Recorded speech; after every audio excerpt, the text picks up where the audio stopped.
बिस्मिल्लाहिर्रहमानिर्रहीम। अज़ीज़ तलबा अस्सलाम वालेकुम।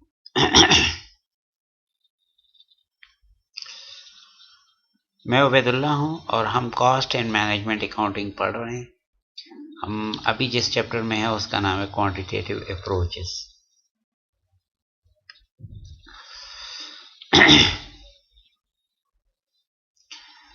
और क्वांटिटेटिव अप्रोचेस में पिछली दफ़ा हमने जो है ना लीनियर प्रोग्रामिंग पढ़ा था।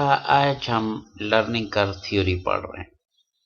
छोटा सा टॉपिक है, इंशाल्लाह अभी जल्दी ख़त्म हो जाएगा। अलबत्ता अगर आपको डिटेल चाहिए तो ये नीचे एक दो एड्रेस दिए हुए हैं वेब पे, और ज़्यादा डिटेल चाहिए तो भी गिवन है, या मज़ीद कोई इस पर वीडियो देखनी है तो वो भी अवेलेबल है यूट्यूब पे।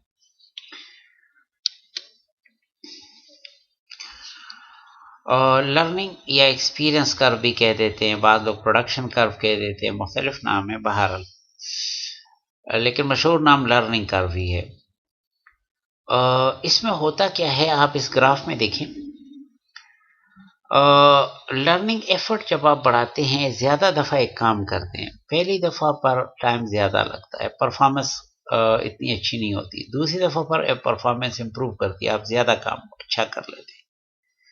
जितना आप अटेम्प्ट्स बढ़ाते हैं तो आपकी परफॉर्मेंस बढ़ती चली जाती है, बेहतर होती चली जाती है, और परफॉर्मेंस इंप्रूव होते होते, लेकिन ये ख़ास हद तक होती है। उसके बाद आप जितना ज़्यादा भी वो काम करें तो परफॉर्मेंस बढ़ती तो है, लेकिन बहुत थोड़ी बढ़ती है। मतलब बढ़ती है लेकिन बहुत थोड़ी बढ़ती है।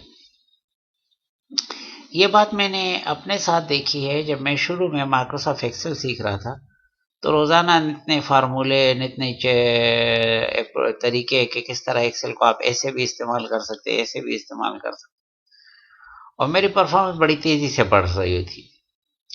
आज कई साल बाद अब जब मैं एक्सेल को, तो कोई छोटी मोटी बात अब भी मिल जाती है, लेकिन अब वो रफ्तार नहीं रही, अब उस तरह नहीं, अब बहुत आहिस्ता आहिस्ता कोई इम्प्रूवमेंट होती है तो होती है, वरना शुरू में ये रफ्तार बहुत ज़्यादा थी।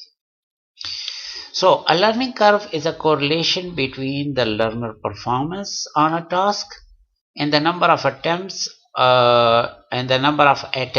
or the time required to complete the task. तो ये कि आप अटेम्प्ट्स बढ़ाते हैं ना तो परफॉर्मेंस जो है बेहतर होती चली जाती है, परफॉर्मेंस बेहतर होती चली जाती है। इसका आपके से भी ताल्लुक है। आप अपना एग्ज़ाम के लिए अपना मटेरियल जितनी ज़्यादा दफ़ा दोहराएंगे तो उतना परफॉर्मेंस बेहतर हो जाएगी एग्ज़ाम में। The learning curve theory proposed that the learner efficiency in a task improve over time the more the learner perform the task. तो बेसिकली ये थ्योरी, ठीक है। अब ये नहीं होना चाहिए जो एक गलती मैंने की थी अपनी लाइफ में, कि मैंने ज़्यादातर मुसलसल तवज्जो जो है साइंस सब्जेक्ट पर दे दी थी और मैथमेटिक्स पर दे दी थी। बाज़ और सब्जेक्ट थे उनको मैं इग्नोर करता था। अगर आप बिलफर्ज सारी की सारी तवज्जो एक सब्जेक्ट पे दे देते, मैथमेटिक्स पे दे देते, तो मैथमेटिक्स में तो इम्प्रूवमेंट हो जाएगी, और इब्तिदा में जितना ज़्यादा काम करेंगे तो उतने तेज़ी से इम्प्रूवमेंट हो जाएगी। एक वक्त आएगा कि मैथ्स में आपकी लर्निंग फिर उतनी तेज़ नहीं हो रही होगी, ठीक है ना। ठीक है, कोई दिनों बाद कुछ एक छोटा मोटा टॉपिक मिल जाएगा, थोड़ी बहुत लर्निंग हो जाएगी, लेकिन उस तरह की लर्निंग नहीं होगी, क्योंकि आपके शुरू में जिस तरह की लर्निंग बहुत ज़्यादा होती है। बेहतर यह है कि फिर आप मैथ्स को छोड़कर किसी और टॉपिक पे चले जाए, बिलफर्ज इंग्लिश पे चले जाए, ठीक है। कम्युनिकेशन एक बहुत अहम एरिया है, जो भी आपके इलाके में अहम लैंग्वेजेस हैं उनके सीखने पर लग जाए, तो आप दोबारा लर्निंग परफॉर्मेंस बड़ी बेहतर हो जाएगी। और कमाल की बात यह है कि मैथमेटिक्स जब अच्छी कम्युनिकेशन के साथ मिलता है तो वो और अच्छा परफॉर्म करना शुरू कर देता है। तो इस तरीके से आप सब्जेक्ट बदल के बड़ी अच्छी परफॉर्मेंस इंप्रूव कर सकते हैं। तो आपको इसको सोचना चाहिए। लर्निंग कर्व थ्योरी, ये इस पर थोड़ा सा टेक्स्ट है, ज़रा तंग ना हो आप इससे। The learning curve theory states that the effort to complete a task should take less time and effort the more the task is done over time. और मेरे ख्याल में आपको ये बात समझ आ गई।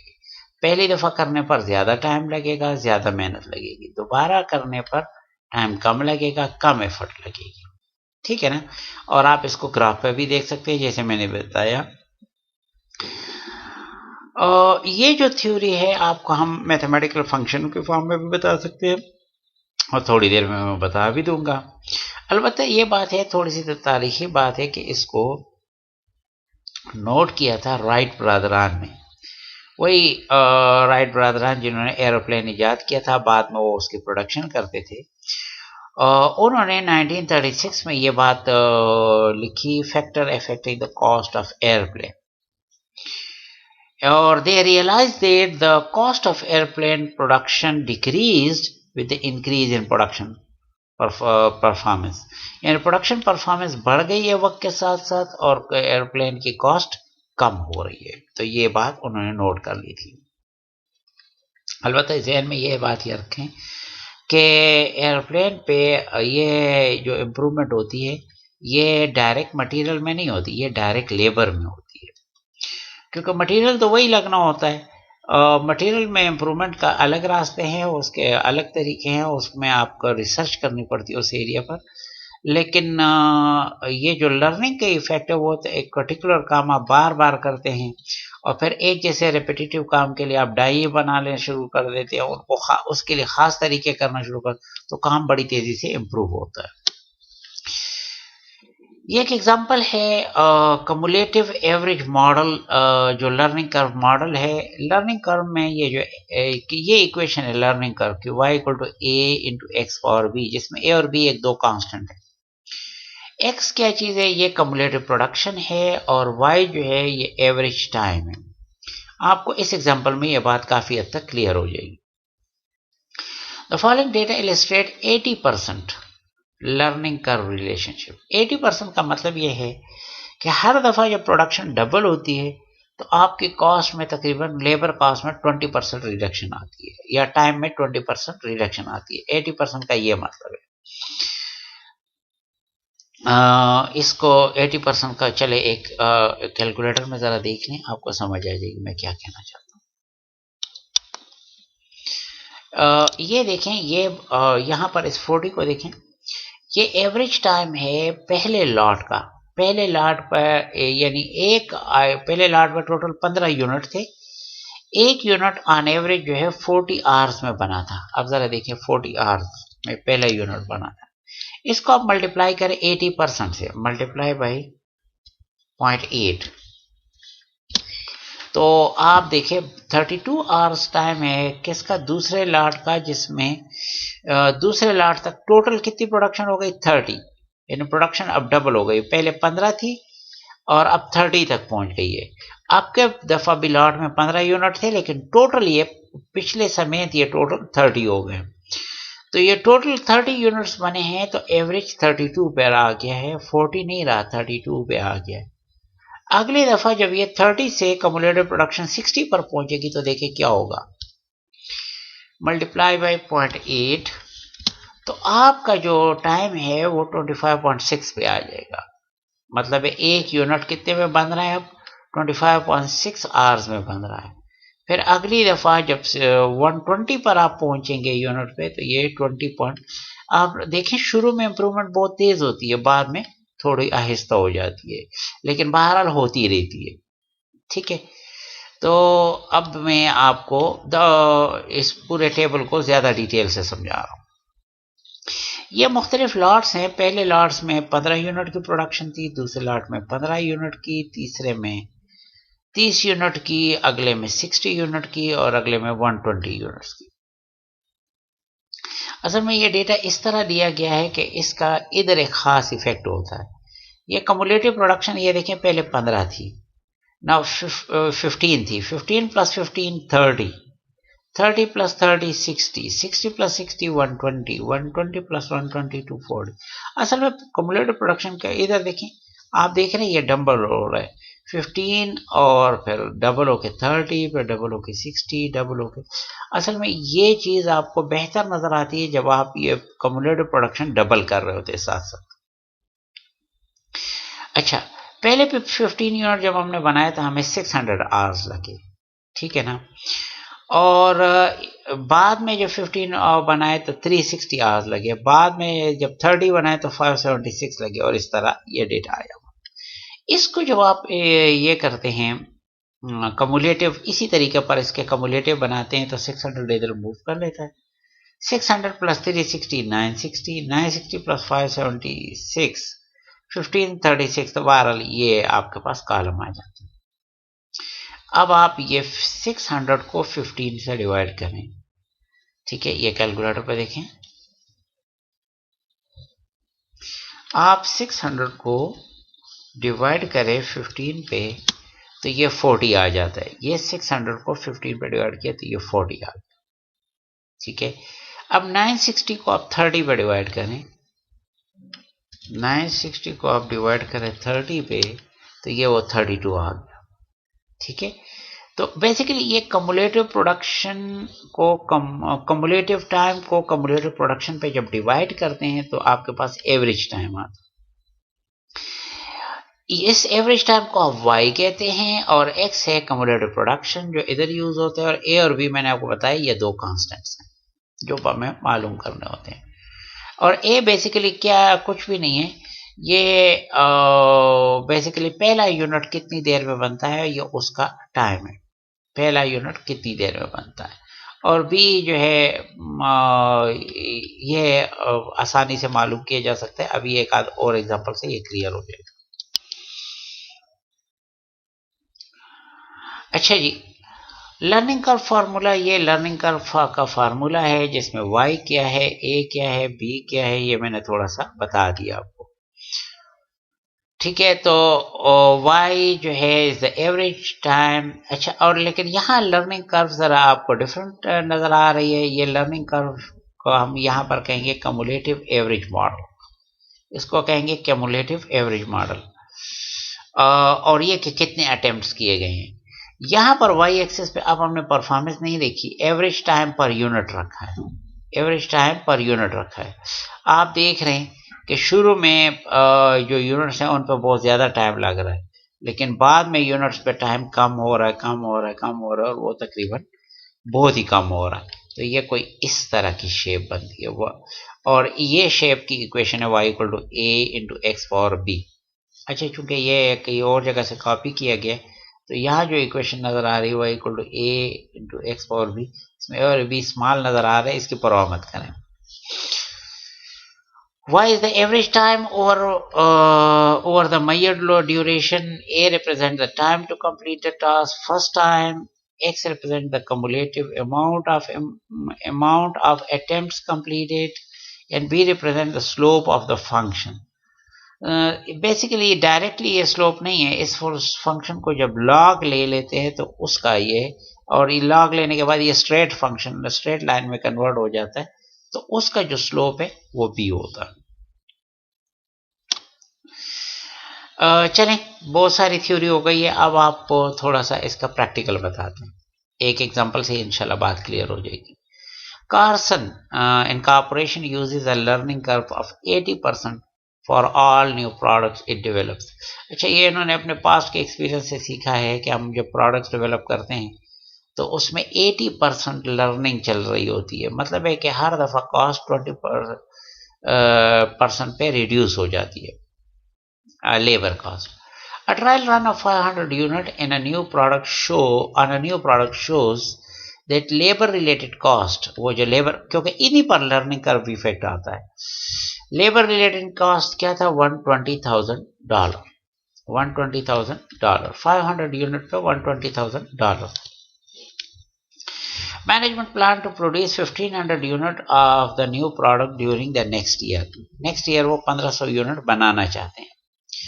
Compute the expected labor related cost for the year to produce the 1500 units. Find the unit cost of production for the next year for labor related cost. चलें,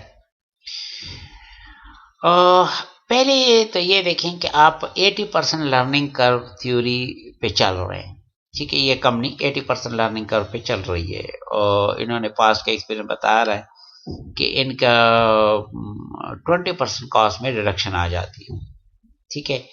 इसका क्या मतलब है 80% learning curve theory says that A's cumulative quantities doubles every time per unit fall to only 80% of the previous. ये बात इधर बताई गई है। देखें 500 यूनिट्स पे ये कॉस्ट था, ये हमें पता है, ठीक है। अब जरा देखें कैलकुलेटर पे इसको। 500 यूनिट पे हमारा कॉस्ट था 120,000। इसको जरा आप डिवाइड करें 500 पे, तो आपका 240 पर यूनिट कॉस्ट था। एवरेज कॉस्ट पर यूनिट 240 था, ठीक है। अब जरा मैंने 500 को डबल कर दिया 1000 और 1000 को डबल कर दिया 2000। अब अगर लर्निंग कर्व का इनका हिसाब सही है तो फिर ये सिचुएशन ए से बनेगी। ये तो मैंने डबल करके इधर बना लिया और आसान है, ये आप खुद कर लीजिए। अब जरा देखिए इस पे 80% इफेक्ट क्या होगा। 240 है ना शुरू में, इस 240 को आप मल्टीप्लाई करें 0.8 से। ओ सॉरी, कैंसर, पहले 240 था मल्टीप्लाई बाय 0.8, तो ये 192 बन गया। ये वो 192 मैंने रखा। अब इसको भी मल्टीप्लाई करें 0.8 से तो 153.6 ये आ गया, ठीक है। अच्छा ये फिगर कहां से आ गए? ये फिगर तो गिवन थे, देखें 500 और 120,000 गिवन था, उससे ये फिगर हमने मालूम कर दिया। 500 को डबल किया 1000, 1000 को डबल किया 2000, ये भी हो गया। इससे ये फिगर कैसे आए? ये वो 80% वाले रूल पे आए। ये दरमियान के फिगर कैसे आए अब आपको मैं बता रहा हूं।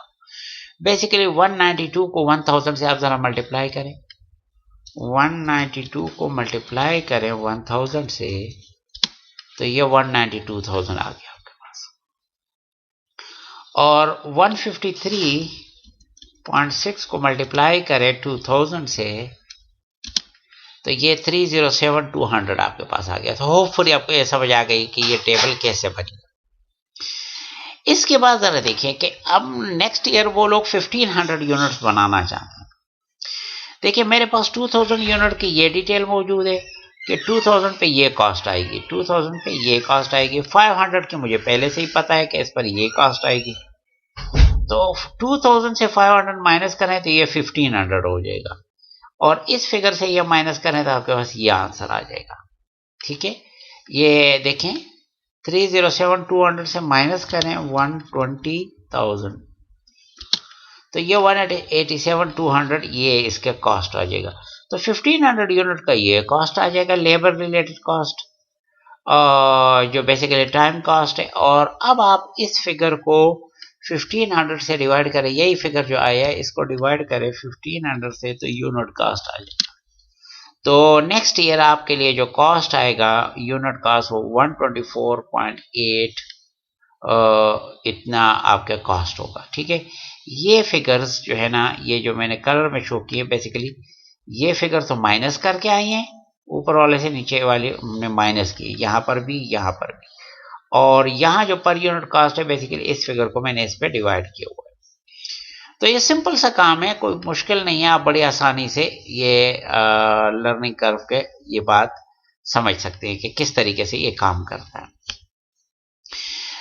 अच्छा जी, इस पर बाकी डिस्कशन इंशाल्लाह क्लास में करेंगे। जो मैंने फार्मूले से रिलेटेड भी कुछ डिस्कशन करनी है आपसे, ज़रूरत हुई तो इसको क्लास में बाकी डिस्कशन कर लेंगे, ठीक है। फिलहाल इतना काफ़ी है। Thank you for your time. अस्सलाम वालेकुम वरहमतुल्लाहि वबरकातुहू। चलिए जी अब इसको क्लोज कर